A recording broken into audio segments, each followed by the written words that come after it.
Je suis le frère Lévan de BRTVK. Dans la vidéo, nous allons voir qui sont les Philistins de nos jours. Et nous allons parler des géants, des Rapha.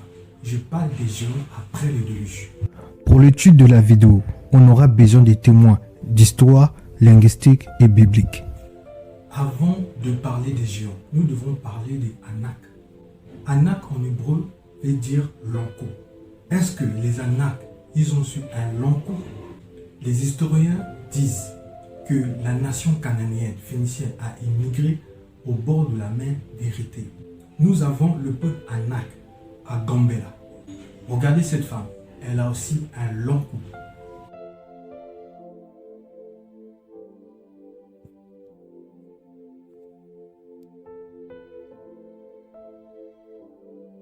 Et ils sont élancés de grande taille.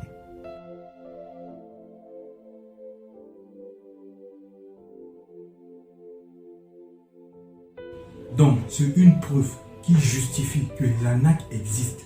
Dans les Écritures, on mentionne souvent que les Raphaïm, ils étaient comme les Anak. Nous allons maintenant parler des Raphaïm. 1. Les Raphaïm. Deuxièmement, comment les Cananéens appelaient les géants? L'expression Rapha apparaît dans Genèse 14 et Genèse 15. Mais dans la généalogie de Genèse 10, nous ne voyons pas l'expression Raphaïm. Mais il suffit de faire juste attention. L'expression Arkien est remplacée par Raphaïm dans Genèse 15, car nous retrouvons ces ethnies telles que les Hittites, les Amoriens, des Girgasiens et des Jubiciens. Car Arkien veut dire long et lancé grand. Rapha veut dire grand. Et le cinquième fils de Benjamin s'appelait Rapha, grand. Mais les habitants de Ashtaroth les appelaient Rapha. Dans la suite, nous allons bien expliquer. Nous allons voir comment les Cananéens appelaient les géants. Ça sera la clé de retrouver ces géants. Les Arkiens, les Cananéens les appelaient Réké. Mais les Israélites, Arké. Réké, qui veut dire géant, c'est les Cananéens. Les langues cananéennes donnent naissance aux langues européennes. Et les Européens appellent les géants Réké. Nous avons ce dictionnaire qui date de 1833, dans la page 628, dictionnaire étymologique et comparatif des langues tauto-génotiques. Reyek, héros, qui veut dire prince, qui veut dire magistrat. En islandais, Rek veut dire grand, fort, courageux. En suédois, Rek veut dire héros. Les géants sont mentionnés comme les héros. J'ai également pris note dans le livre de 1853 de Jacques Agias. Géant, qui excède de beaucoup la stallure ordinaire des hommes. Rise, roc allemand, ri, risibo allemand, russe suédois, rise danois, risi islandais, re hollandais, risur gallois, raji arabe, rafa hébreu. À l'époque de reculer, Rek signifie un géant. Hagen pensait la même chose que je dis.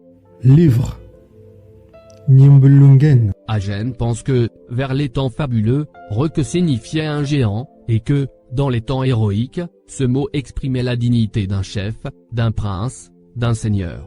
Même chez les hindous, les géants sont appelés Raka. Exemple, les géants Rakashas, c'est-à-dire que les géants qui traumatisent l'esprit. Le seul peuple qui porte le nom Réké, la langue Réké, ce sont les Matika.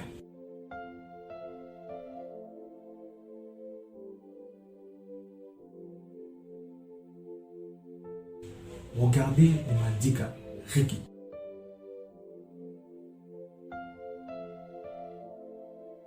Il y a d'autres Madika qui sont des géants. C'est la même famille.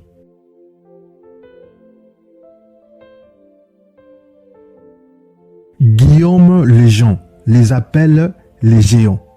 Lorsqu'il avait voyagé au Soudan, dans son livre Voyage au deux Nil, Nubie, Cartophone, Soudan oriental. Un groupe qui s'appelle aussi Djangais, et je ne pense pas qu'il soit une section de Djangais du Naon et ce que je vis à Ouahan étaient des sortes de géants, comme les Chelouks. Les Chugs font partie des tribus Madika.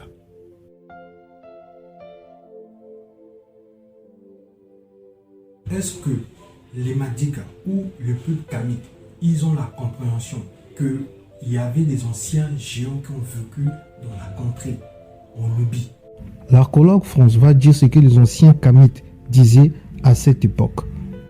Pilingaï est le père des Fatbé, géants qui vivaient dans le Bundu, sur les bords de la Falémé.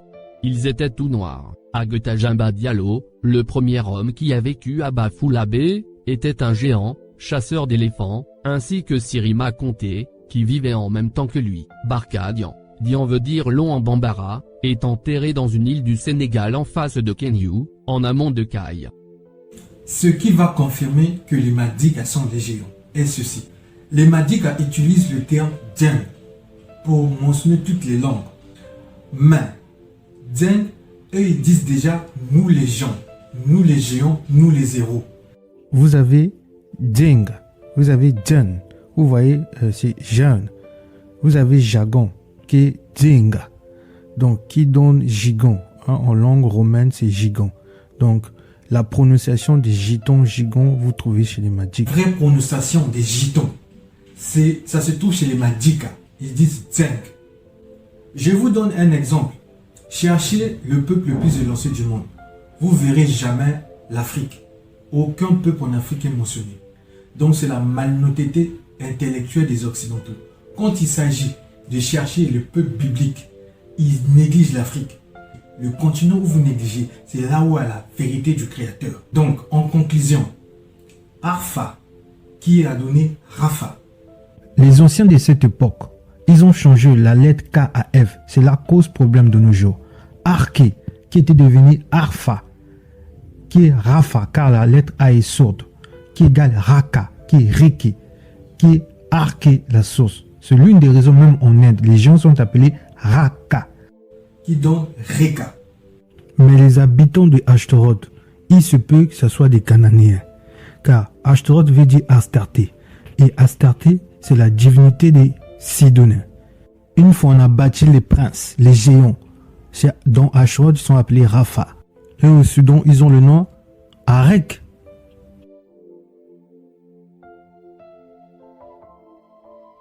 J'aime toujours chercher ces peuples selon la langue de leur père. Les Philistins sont appelés Pélécètes en égyptien. La prononciation est Pélécé, mais à l'époque très reculée. Ça s'écrivait avec T en Égypte, mais qui se lisait Pélécé. Cela est confirmé dans l'annale des Égyptiens.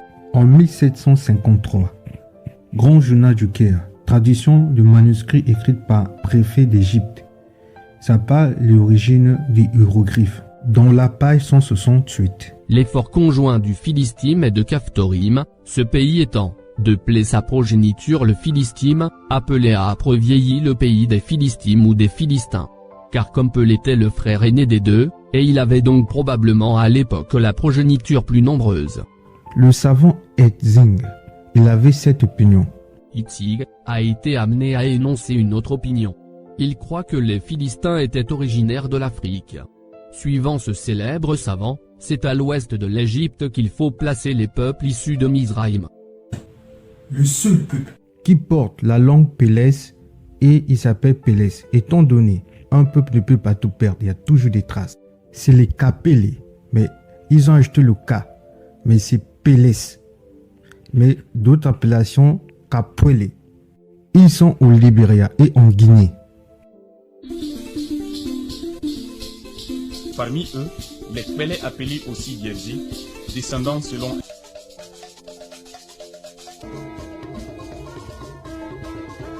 ceux de la Guinée, lorsque les Français ont vu les Kapélés, les Pélès, ils ont appelé ce peuple les Guerzé. Mais eux-mêmes disaient Bézé. Mais les Israélites disaient Gézer. Et Bézé ou Gézer est l'une des villes des Philistins. Lorsque nous lisons, David fit ce que l'Éternel lui avait ordonné. Il bâtit les Philistins depuis Géba jusqu'à Gézé. Bézé. Ils sont aussi au Bénin, Bézé. Vous avez la divinité au Dahomey, Dieu poisson là. Mais le Dieu des Philistins, c'est quoi? Pareil. Il y a certains qui sont en Côte d'Ivoire, sont appelés les Guéris.